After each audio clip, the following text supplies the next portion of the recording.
എല്ലാവർക്കും നമസ്കാരം. ഈ ഫിലിമോട് റിലേറ്റഡ് ആയിട്ടുള്ള ഏകദേശം 4ാമത്തെ 5ാമത്തെ ഫങ്ഷനാണിത്. അതുകൊണ്ട് എൻ്റെ ഈ film being such a big hit, 101 ദിവസം ഫങ്ഷൻ എൻ്റെ കരിയറിൽ തന്നെ വളരെ വളരെ ചുരുക്കത്തിൽ ഇങ്ങനെ ഒരു ദിവസം ഉണ്ടായിരുന്നുള്ളൂ.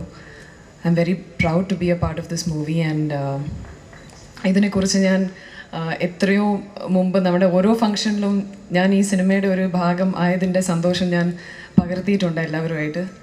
അതുകൊണ്ട് കൂടുതലൊന്നും പറയാനില്ല. I am very delighted that ഈ സിനിമയുടെ വിജയേട്ടന് ഏറ്റവും കൂടുതൽ ഞാൻ ആഗ്രഹിച്ചത് വിജയേട്ടന് ഒരു വലിയ വിജയമായി മാറണമെന്നായിരുന്നു. And of course along with that comes Jeethu, me, Dileep. എനിക്ക് നല്ല പ്രതീക്ഷയുണ്ടായിരുന്നു ഈ സിനിമ ഹിറ്റാവുമെന്ന്. എനിക്ക് ഒരു തരത്തിലും കാരണം ഓരോ ദിവസവും നമ്മൾ ഓരോ ദിവസവും ഷൂട്ട് ചെയ്യുമ്പോഴും ഒരു സെൻസ് ഓഫ് കംപ്ലീഷൻ, ഒരു തൃപ്തി എന്നും പാക്കപ്പ് കഴിഞ്ഞിട്ട് ഫീൽ ചെയ്തിട്ടുണ്ടായിരുന്നു.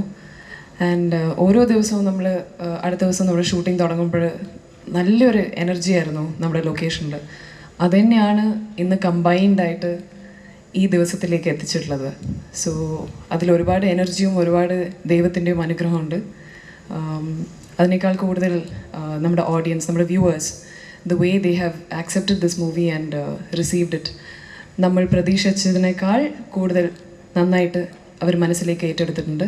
അതിന് ഞാൻ എല്ലാവരുടെ അടുത്തും നന്ദി പറയുന്നു. ആൻഡ് ഈശ്വരൻ്റെ അടുത്ത് I M very very grateful for bringing such a beautiful movie into my career. That's all. Thanks a lot. സന്തോഷമുള്ളൊരു സായാഹ്നം. കഴിഞ്ഞ വർഷത്തെ ഹിറ്റായ മൈ ബോസിൻ്റെ 101 ദിവസം ഫങ്ഷൻ അപൂർവമായിട്ടാണ് പല സിനിമകൾക്ക് ഇപ്പോൾ വിജയങ്ങൾ കിട്ടിക്കൊണ്ടിരിക്കുന്നത്. അതിൽ നമുക്ക് ഒരു സിനിമ കിട്ടി അങ്ങനെ ഒരു വിജയം ആഘോഷിക്കാൻ ദൈവത്തിന് നന്ദി. മൈ ബോസ് എന്ന ഈ ലളിതമായിട്ടുള്ള ഇതിൻ്റെ തിരക്കഥ സംവിധാനം ചെയ്ത ജിത്തു ഞാനും വർഷങ്ങൾക്ക് മുമ്പുള്ള പരിചയമാണ്. തിളക്കം മുതൽ അസിസ്റ്റന്റ് ഡയറക്ടറായിട്ട് വർക്ക് ചെയ്യുന്ന കാലം മുതൽ ഉള്ളൊരടുപ്പം. അദ്ദേഹത്തിൻ്റെ അതിനു മുമ്പുള്ള സിനിമകളെല്ലാം ഞാൻ കണ്ടിട്ടുള്ളതാണ്. കാരണം ഒരു ആളെ സംവിധാനം ചെയ്യാൻ വരുമ്പോൾ അദ്ദേഹം അതിന് മുമ്പ് ചെയ്ത സിനിമകൾ, കാരണം നമ്മൾ അതിനു മുമ്പ് വർക്ക് ചെയ്തിട്ടുണ്ടെങ്കിലും അദ്ദേഹത്തിൻ്റെ സിനിമകൾ കണ്ടിട്ടുണ്ടായിരുന്നില്ല. മമ്മി ആൻഡ് മീ എന്ന് പറഞ്ഞ സിനിമ എന്നെ ഒരുപാട് കണ്ണ് നനയിപ്പിക്കുകയും ചിരിപ്പിക്കുകയൊക്കെ ചെയ്ത സിനിമയാണ്. മൈ ബോസും ഒട്ടും നിരാശമാക്കിയില്ല. വളരെ ഭാവിയുള്ള ഒരു സംവിധായകനായിട്ടാണ് എനിക്ക് തോന്നുന്നത്. തീർച്ചയായിട്ടും അങ്ങനെ തന്നെയായിരിക്കും. നമുക്ക് നല്ല നല്ല സിനിമകൾ ജിത്തു ജോസഫിൻ്റെ കൈകളിൽ നിന്നുണ്ടാവട്ടെ എന്ന് ആത്മാർത്ഥമായിട്ട് പ്രാർത്ഥിക്കുന്നു. പിന്നെ എൻ്റെ കോ ആർട്ടിസ്റ്റ്, എൻ്റെ എന്താ പറയുക, ബോസ്, മൈ ബോസ്. ഇന്ന് മലയാളത്തിൽ മൈ ബോസ് എന്ന് പറഞ്ഞാൽ ഈ സ്ഥാനത്ത് നിൽക്കാൻ വേറൊരു ഹീറോയിൻ, കാരണം ഒരുപാട് ഹീറോയിൻസിൻ്റെ കൂടെ അഭിനയിച്ചിട്ടുള്ള ഒരാളാണ് ഞാൻ. പക്ഷെ ഇപ്പോൾ ഈ വേഷം ചെയ്യാൻ കറക്റ്റ് മമത തന്നെയാണ്. അത് ഗംഭീരമായിട്ടാണ് ചെയ്തിരിക്കുന്നത്. അതുപോലെ ഇതിൽ മറ്റു വേഷങ്ങൾ ചെയ്ത എല്ലാവർക്കും, ഇവിടെ എൻ്റെ വീട്ടിലെ കുറേ അംഗങ്ങൾ വന്നിട്ടില്ല. എൻ്റെ അച്ഛൻ, അമ്മ, അവരൊന്നും വിളിച്ചില്ലേ? അവരെല്ലാം ഈ സമയത്ത് ഓർക്കുന്നു. കാരണം ഒരു കൂട്ടായ്മ, നേരത്തെ ഇവിടെ പറഞ്ഞ പോലെ ഭയങ്കര ഒരു കെമിസ്ട്രി ഈ സിനിമയിൽ വർക്ക് ചെയ്തിട്ടുണ്ട്. അതിന് ഒരു മുഖം പോലും കറുപ്പിക്കാതെ എന്തും ചെയ്തിരുന്ന വിജയേട്ടനോട് ആദ്യം തന്നെ അതിൻ്റെ നന്ദി രേഖപ്പെടുത്തുന്നു. അദ്ദേഹം ഈ സിനിമയ്ക്ക് വേണ്ടി കാണിച്ച മനസ്സ് തന്നെയാണ്, അല്ലെങ്കിൽ അർപ്പണബോധം, അതാണ് ഈ സിനിമയുടെ വലിയൊരു വിജയം. പിന്നെ ഇതിൽ വർക്ക് ചെയ്ത ഞങ്ങളൊക്കെ നിങ്ങളുടെ മുമ്പിൽ കാണാൻ കൊള്ളാവുന്ന രീതിയിൽ എത്തിച്ച ഞങ്ങളുടെ ക്യാമറമാൻ അനിൽ നായർ, അദ്ദേഹത്തിനോട് ഈ അവസരത്തിൽ നന്ദി രേഖപ്പെടുത്തുന്നു. പിന്നെ ഇതിൽ ഒരുപാട് വർക്ക് ചെയ്ത ടെക്നീഷ്യൻസ് ഒരുപാട് പേരുണ്ട്. സാബുറാം, അസീസ്, അങ്ങനെ തുടങ്ങുന്ന. പിന്നെ ഇതിൽ നമുക്ക് മലയാള സിനിമയ്ക്ക് കിട്ടിയ ഒരു മുത്ത് എന്ന് പറയാൻ പറഞ്ഞു എൻ്റെ അടുത്ത്. മലയാള സിനിമയുടെ മാണിക്യം എന്നൊക്കെ പറയാനാണ് പറഞ്ഞു വിട്ടത് എൻ്റെ അടുത്ത്. ഷാജോൺ വരുന്ന കാലത്തേക്കുള്ള നമുക്ക് അഹങ്കരിക്കാവുന്ന ഒരു നടനാണ്. ഞങ്ങൾക്കാണ്, നിനക്കല്ല കേട്ടോ. ഞങ്ങൾ ഒരുമിച്ച് ഒരുപാട് ഷോസും ഒക്കെ, മിമിക്രി, അതുപോലുള്ള സ്റ്റേജ് ഷോസൊക്കെ ചെയ്തിട്ടുള്ള, ഞങ്ങൾ ഒരുപാട് ടൂറൊക്കെ പോയിട്ടുള്ളതാണ്. ഷാജോണിനെ പോലെ ഒരു കലാകാരൻ സിനിമയിൽ ഗംഭീരമാവട്ടെ എന്ന് ആത്മാർത്ഥമായിട്ട് പ്രാർത്ഥിക്കുന്നു. അതുപോലെ അബു സലീം ഖ, ചേർത്തല ലളിതേച്ചി, പിന്നെ എൻ്റെ ചാന്തുവോട്ടിലെ അമ്മൂമ്മേനെ മറക്കൂലല്ലോ, വത്സല ചേച്ചി.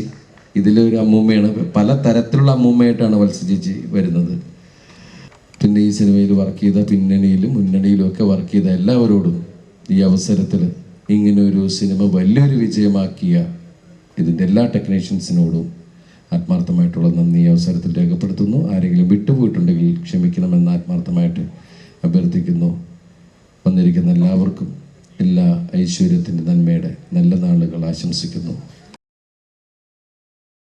മമത പറഞ്ഞ പോലെ തന്നെ 3-4 ഫംഗ്ഷൻ ഓൾറെഡി കഴിഞ്ഞതുകൊണ്ട് പറഞ്ഞ കാര്യങ്ങൾ തന്നെ വീണ്ടും വീണ്ടും റിപ്പീറ്റ് ചെയ്യുന്നതിൽ അർത്ഥമില്ല. പക്ഷേ എന്നെ സംബന്ധിച്ചിടത്തോളം ഇവിടെ എനിക്ക് പറയാൻ ഉള്ളൊരു വാക്ക് ശരിക്കും വിജയേട്ടൻ്റെ 100-ാം ദിവസ പോസ്റ്ററിലെ ആ വാക്ക് തന്നെയാണ്, നന്ദി. പ്രത്യേകിച്ചും ആദ്യം കേരളത്തിലെ നല്ല പ്രേക്ഷകരോടാണ് ഞാൻ എൻ്റെ നന്ദി അറിയിക്കുന്നത്. കാരണം ഒരു സിനിമ വിജയിപ്പിച്ച് തരുന്നത് അവരാണ്. ഇപ്പോൾ നടന്മാരെ അവരെ സൂപ്പർ സ്റ്റാർസും അതുപോലെ ഡയറക്ടേഴ്സിനെ, അങ്ങനെ എല്ലാവരെയും അവരുടെ സപ്പോർട്ടോട് കൊണ്ടാണ് ഞങ്ങൾ സത്യം പറഞ്ഞാൽ വളരുന്നത്. അതുകൊണ്ട് പ്രേക്ഷകർക്ക് ഏറ്റവും ആദ്യം എൻ്റെ ഭാഗത്തു നിന്ന് എൻ്റെ അകമഴിഞ്ഞ സ്നേഹത്തിൻ്റെ ഭാഷയിൽ ഞാൻ നന്ദി പറയുന്നു. രണ്ടാമത്, ഒരു സിനിമ നിർമ്മിക്കണമെങ്കിൽ പണം മാത്രം പോരാ, ഒരു ആറ്റിറ്റ്യൂഡുള്ള പ്രൊഡ്യൂസറൂടെ വേണം. കാരണം സിനിമ എന്താണെന്ന് അറിയാതെ വരുന്നവർക്ക് സത്യം പറഞ്ഞാൽ അവരെ വെച്ച് വർക്ക് ചെയ്യുക വളരെ ബുദ്ധിമുട്ടാണ്. ഞാൻ അത്ര എക്സ്പീരിയൻസ് അല്ല, പക്ഷെ ഒത്തിരി പേര് പറഞ്ഞു കേട്ടിട്ടുണ്ട്. എന്നെ സംബന്ധിച്ചിടത്തോളം ആ കാര്യത്തിൽ ഞാൻ വളരെ ഭാഗ്യം ചെയ്ത ഒരാളാണ്. വിജയേട്ടൻ തന്ന സപ്പോർട്ട്, ഒരുപക്ഷെ അദ്ദേഹം ഒരു സംവിധായകനാണ്, അദ്ദേഹം ഒരു വലിയ കലാകാരനാണ്. അതുകൊണ്ട് തന്നെ അദ്ദേഹത്തിന് അറിയാം എങ്ങനെ ഒരു ഡയറക്ടറെ സപ്പോർട്ട് ചെയ്യണം എന്നുള്ളത്. അതുകൊണ്ട് തന്നെ എല്ലാവിധ പിന്തുണയും തന്ന് ഈ പടം, അതുപോലെ തന്നെ പടം ഷൂട്ട് ചെയ്യുന്നത് മാത്രമല്ല, അതിൻ്റെ ഒരു പ്രൊമോഷണൽ, അതിന് പ്രൊജക്റ്റ് പ്ലാൻ ചെയ്ത് ദിലീപ് ചെയ്ത് ഓക്കെ പറഞ്ഞപ്പോൾ തൊട്ട് അദ്ദേഹം സൈഡിൽ കൂടെ പ്രൊമോഷണൽ ആക്ടിവിറ്റീസ് അത് എങ്ങനെ വേണം അതിൻ്റെ പ്ലാനിങ്ങുകളൊക്കെ തുടങ്ങുന്നത് ഞാൻ കണ്ടതാണ്. പലരും ഉർവശേഷിയൊക്കെ എന്നോട് ഇങ്ങനെ ഒരു പ്രൊജക്റ്റാണ് വിജയേട്ടനാന്ന് പറഞ്ഞപ്പോഴേ പറഞ്ഞു, മാർക്കറ്റിംഗ് സൈഡ് ജിത്തു ചിന്തിക്കുക വേണ്ട, അതായത് എല്ലാം ഓക്കെ ആയിരിക്കും എന്ന് പറഞ്ഞു. അപ്പോൾ അദ്ദേഹം അതിൽ ഒരു അഗ്രഹണ്യനാണെന്നുള്ളത് നേരത്തെ തന്നെ എല്ലാവർക്കും അറിയാം. അപ്പം അതുകൊണ്ട് വിജയേട്ടനോട് എൻ്റെ ആത്മാർത്ഥമായ നന്ദി അറിയിക്കുകയാണ്. ഇതുപോലെ ഈ സിനിമ ഒരു വിജയമാക്കി കൊണ്ടുവരാൻ അദ്ദേഹത്തിൻ്റെ ആ പങ്ക് വളരെ വലുതാണ്. ഞാൻ അദ്ദേഹത്തോട് എൻ്റെ നിങ്ങളുടെ എല്ലാവരുടെയും മുന്നിൽ വെച്ച് തന്നെ അത് പറയണമെന്ന് എനിക്ക് ആഗ്രഹം കൊണ്ടാണ് ഞാൻ പറയുന്നത്. അല്ലാതെ അദ്ദേഹത്തിന് അറിയാം, എങ്കിലും എൻ്റെ അകമഴിഞ്ഞ നന്ദി ഞാൻ അദ്ദേഹത്തെ അറിയിക്കുകയാണ്.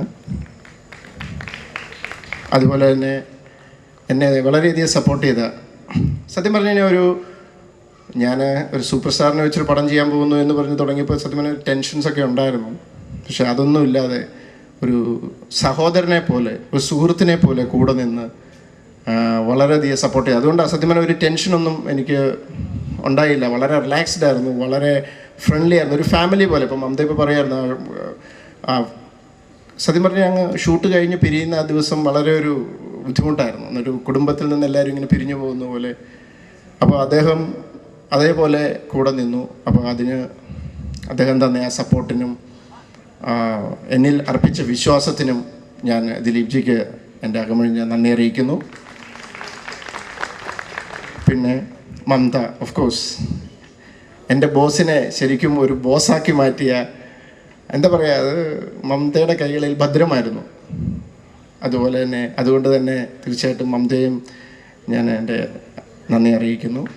പിന്നെ ഷാജോൺ, അബു സലീം, എന്താ പറയുക, ഇതിനകത്ത് പേരെടുത്ത് പറയാനാണ് ഒത്തിരി ആൾക്കാരുണ്ട്. ഞാൻ എല്ലാവരുടെയും ഈ പറഞ്ഞ പോലെ സമയപരിമിതി മൂലം അത് പറയുന്നില്ല. പിന്നെ അതുപോലെ എനിക്ക് വളരെയധികം സപ്പോർട്ട്, ഒരു സിനിമയുടെ ഒരു വിഷ്വൽ എന്ന് പറയുന്ന ഒരു സംഭവം ഉണ്ടല്ലോ. ഇപ്പം മൈ ബോസിനെ കുറിച്ച് പറയുമ്പോൾ എല്ലാവരും പറയുന്ന പല ഘടകങ്ങളിൽ ഒന്നാണ് അതിൻ്റെ ക്യാമറ. അപ്പോൾ അനിൽജിയുടെ ആ കാര്യത്തിൽ ഞാൻ എന്താ പറയുക, വളരെയധികം കടപ്പാടുണ്ട്. കാരണം അദ്ദേഹം അതുപോലെ എന്നെ സപ്പോർട്ട് ചെയ്തു, എൻ്റെ കൂടെ നിന്നു. ഒരു നല്ല ഒരു ദൃശ്യാനുഭവം പ്രേക്ഷകർക്ക് കൊടുക്കാൻ സാധിച്ചു. അതുകൊണ്ട് എൻ്റെ ഭാഗത്തുനിന്ന് എല്ലാവിധ നന്ദി ഞാൻ അനുജി അറിയിക്കുന്നു. നന്ദി, നമസ്കാരം.